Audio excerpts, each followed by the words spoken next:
আমাদের পার্শ্ববর্তী ভারতে মুসলিম নিধন এবং সবিশেষ বিগত কিছুদিন পূর্বে চলতি মাসেই ভারতের জাতীয় সংসদে পাশকৃত ওয়াকফ বিল সংশোধনী ওয়াকফ আইন সংশোধনী 2025 বিল যেটা পাশ হয়েছে, যার মাধ্যমে গোটা ভারত জুড়ে মুসলমানদের শত শত বছরের বিশাল একটি ধর্মীয় আয়োজনকে ভণ্ডুল করে দিয়ে সেখানে মুসলমানদের মসজিদ, মাদ্রাসা এবং নানা রকম ধর্মীয় প্রতিষ্ঠানগুলোর অস্তিত্বকে বিপন্ন করে তোলার পায়তারা চালাচ্ছে।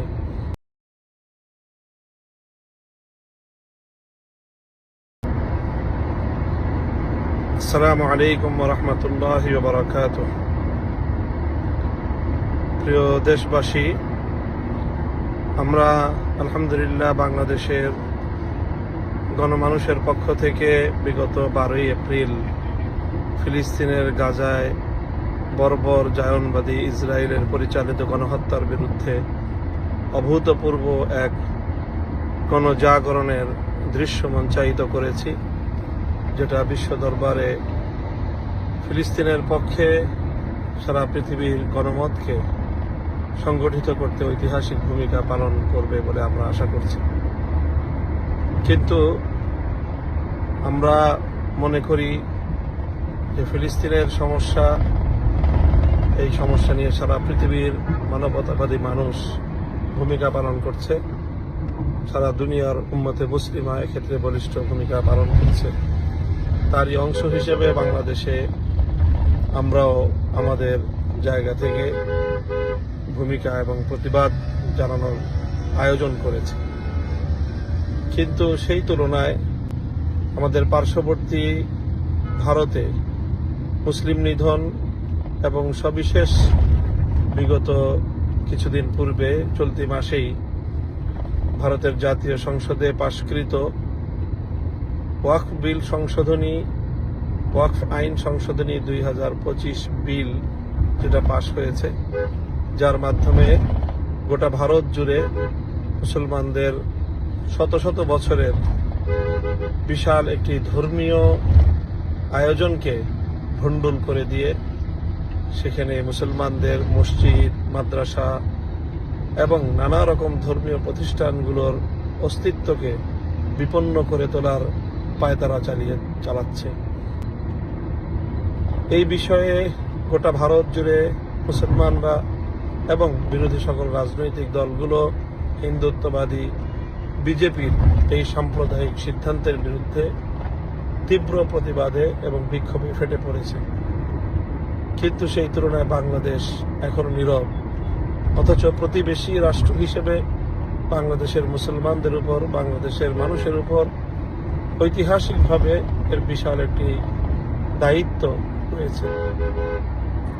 আমরা মনে করি যেমনিভাবে 1992 সালের 6ই ডিসেম্বর উগ্র হিন্দুত্ববাদীদের মাধ্যমে শাহাদাতপ্রাপ্ত বাবরি মসজিদের শাহাদাতের ঘটনার পর যেভাবে বাংলাদেশ গর্জে উঠেছিল এবং 1993 সালের 4 জানুয়ারি ভারত অভিমুখে লক্ষ লক্ষ জনতার বাবরি মসজিদ নির্মাণের লক্ষ্যে ঐতিহাসিক লং মার্চ সংগঠিত হয়েছিল, যা সারা পৃথিবীতে আলোড়ন তুলেছিল এবং ভারতকে সারা পৃথিবী জুড়ে চাপে ফেলেছিল।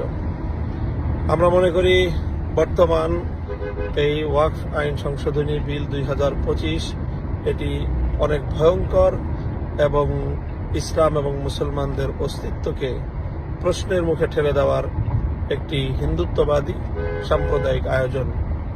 এই ধরনের এত ভয়ঙ্কর এক ষড়যন্ত্রের বিরুদ্ধে বাংলাদেশ এখনো কার্যকর কোনো ভূমিকা পালন করতে পারেনি। এটি আমাদের ব্যর্থতা।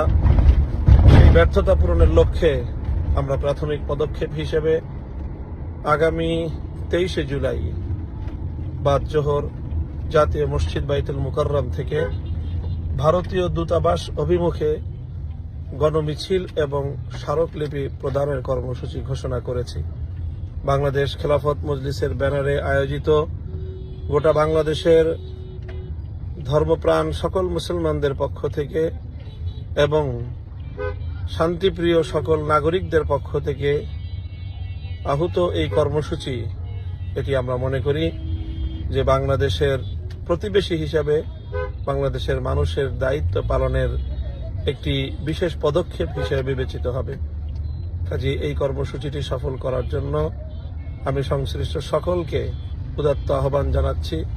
আপনারা যার যার জায়গা থেকে সকলকে সংগঠিত করুন এবং এই দাওয়াত সকলের মাঝে ছড়িয়ে দিন এবং আগামী 23শে এপ্রিল জাতীয় মসজিদ বাইতুল মুকাররমে জোহরের নামাজ আদায় করে এই বিক্ষোভ গণমিছিল এবং স্মারকলিপি প্রদানের কর্মসূচিতে অংশগ্রহণ করুন।